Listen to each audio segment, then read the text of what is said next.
안녕하세요. 책데이트 시간입니다. 오늘 소개해드릴 책은 무명 화가들의 반란, 민화라는 책입니다. 정병모 지음 다알미디어에서 나온 책입니다. 사람들이 서양 미술에 대해서는 굉장히 관심이 많습니다. 저도 그렇고요. 서양 미술사를 공부할 때 교수님 말씀에 제가 푹 빠져서 어머 저런 뜻이었어. 저게 저런 거야 하면서 저의 무지를 막 탓하면서요. 유럽으로 날아가서 작품들을 감상하는 그런 꿈을 꾸곤 했었습니다. 그에 반해서 한국 미술이나 동양 미술에 대해서는 정말 대부분의 사람들이 관심이 거의 없습니다. 재미없게 느껴져서 그럴까요? 그만큼 유명하지 않아서 그럴까요?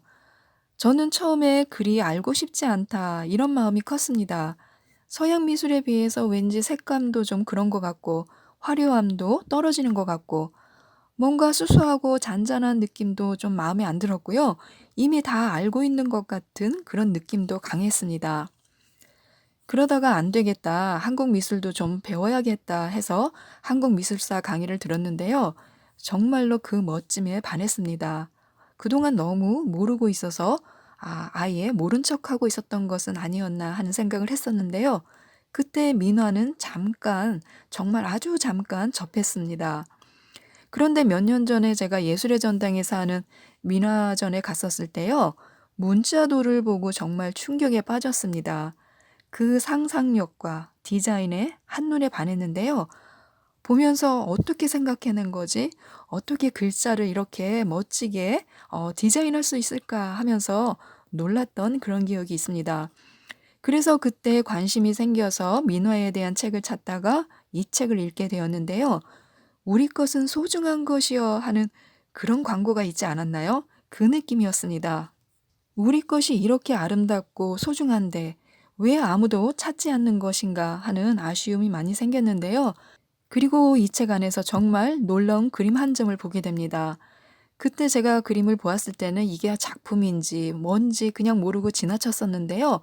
이 책 안에 있는 그림을 보고 의문이 확 풀리는 거죠. 저는 그 그림도 좋지만요. 그 그림에 붙은 제목이 더 좋았습니다. 보통 그림이 마음에 들지 않으면 그림 제목을 그렇게 외우지는 않잖아요. 그런데 저는 이 그림 제목은 정말로 너무나 마음에 들어서 노트에 적어두었습니다. 이따가 알려드릴게요. 조선시대 민화를 주제별로 나누어서 엮은 이 책은요, 총 7개의 파트로 나뉘어져 있습니다. 1장, 민화와 상상력. 2장, 규범으로부터의 자유. 책거리 속에는요, 우리가 얼마나 학문에 대한 애착이 강한 민족이었는지, 또 정조가 책거리를 구상했던 이야기, 이영록, 이응록, 이택균의 책거리 이야기도 재미있게 읽을 수 있고요. 에로틱한 책거리 등장도 눈여겨볼 만합니다. 그때 제가 전시회 때요. 요런 야시시한 책거리도 봤던 것 같습니다. 그래서 막 수군대면서 이야기를 했던 경험이 있습니다. 3장 문자에 깃든 주술의 힘. 백수백복도 문자도에서는요.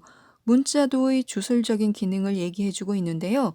온갖 복을 받고 오랜 장수를 누리기를 바라는 서민들의 바람이 고스란히 느껴져서 애잔한 마음도 들었습니다. 또 유교 문자도도 많이 나오는데요. 충, 효, 의 이런 글자요. 아마 많이 보셨을 겁니다.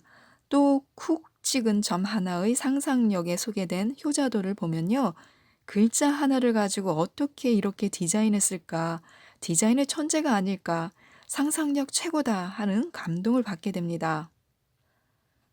4장 유교 문자도의 백미 제주도 문자도. 제주도 문자도는 1단, 2단, 4단 구성도 있긴 하지만요. 기본적으로 3단 구성을 취한다고 합니다. 3단 구성이란 화면을 세로로 세 부분으로 나누고요. 중단의 문자를 중심으로 상단과 하단에 자연, 건물, 기물, 별자리 등을 배치하는 방식을 말합니다. 다른 지역의 민화에도 3단 구성이 있긴 하지만요. 제주도 문자만큼 유행하지 않았다고 하는데요. 그만큼 제주도 문자도만의 특성을 가지고 있습니다. 파리 김해동양박물관에 제주도에서 제작된 문자도 병풍이 전시되어 있다고 하네요. 5장 호랑이가 전하는 우리의 이야기 까치호랑이. 호랑이는 우리나라 전래동화 속에도 참 많이 등장하는데요. 그림에도 많이 등장합니다. 특히 호랑이는 멋있고 위험을 드러내며 이렇게 그려진 것도 있지만요. 왠지 우스꽝스럽고 바보 같은 모습으로 그려진 것들도 많습니다. 그 모습을 보면 참 친근하게 느껴지긴 하는데요.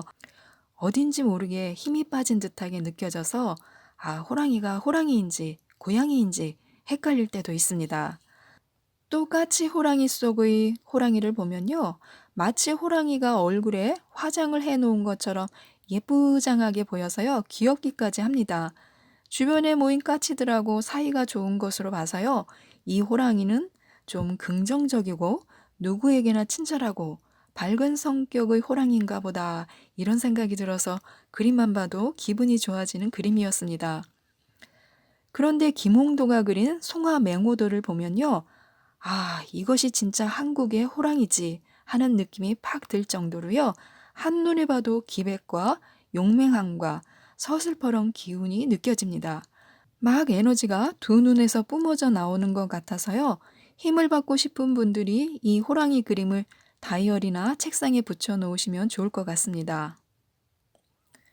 6장 낯설지 않은 상상의 동물 운용도, 용어 문배도, 어변 성룡도. 용은 왕권의 상징인데요.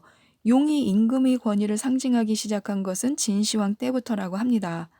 왕에 관한 모든 것은 용으로 표현되는데요.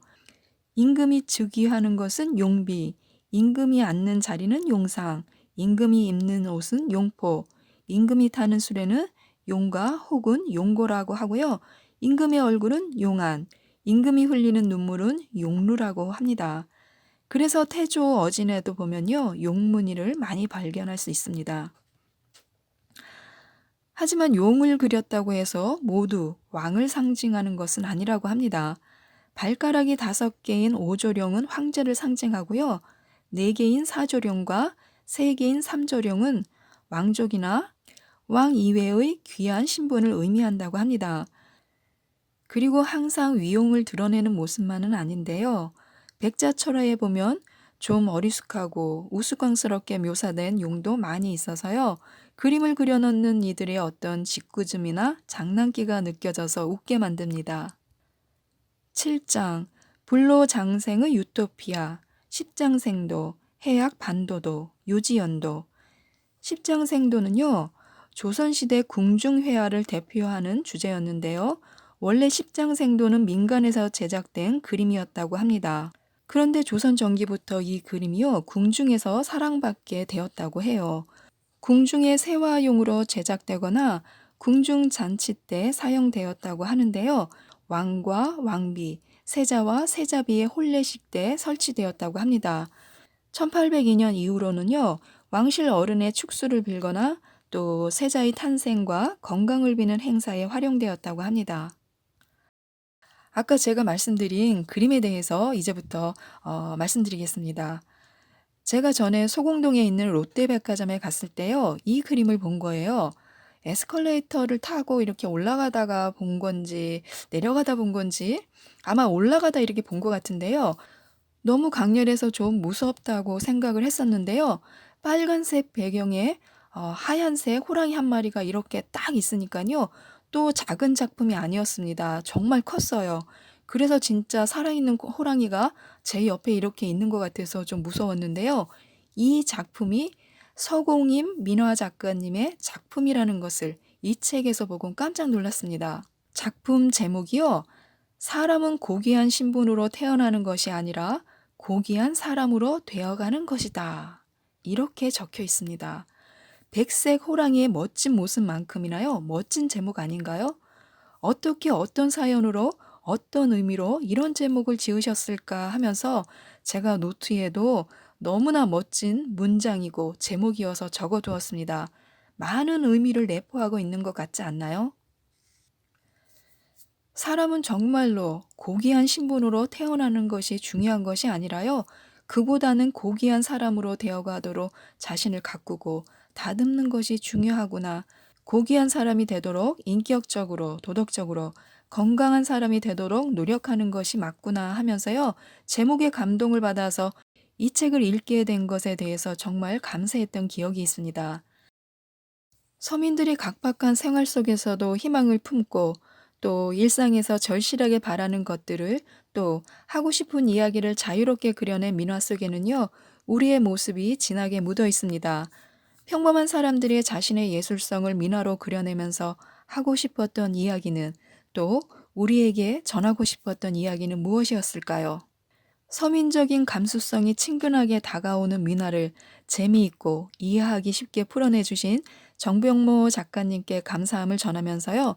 평범한 우리 선조들의 비범한 예술 세계 속으로 빠져드는 멋진 시간을 한번 가져보시기 바랍니다. 이상 책데이트였습니다. 감사합니다.